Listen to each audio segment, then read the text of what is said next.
तो गाइस सबसे बड़ी जो खबर निकल के आ रही है, पवन सिंह को यो हनी सिंह ने ये क्या बोल दिया। जैसे कि उन्होंने बोल दिया है कि पवन सिंह हमेशा दूसरी तीसरी चौथी वाइफ करते जा रहा है। ये एक भोजपुरी इंडस्ट्री के सुपरस्टार के ऊपर अच्छा नहीं लग रहा है। तो गाइस मैं बता दूं, अभी तक हमारे चैनल को सब्सक्राइब नहीं किया तो प्लीज़ चैनल को सब्सक्राइब करें, लाइक करें, शेयर करें। और गाइस मैं बता दूं, यो हनी सिंह जो है ये क्यों ऐसा बोल दिया, क्योंकि उन्होंने हमेशा ये देख रहे हैं वो कि हमेशा भोजपुरी के सुपरस्टार पवन सिंह ऐसी बातें कर रहे हैं और इस चीज़ को लेकर के काफ़ी ज़्यादा खबरें चल रही हैं, न्यूज़ चल रही हैं।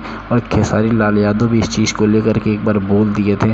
तो गाइस मैं बता दूं, अगर खेसारी लाल के वीडियो आप नहीं देखे होंगे तो हमारे चैनल पे देख लें, वीडियो पड़ी हुई है।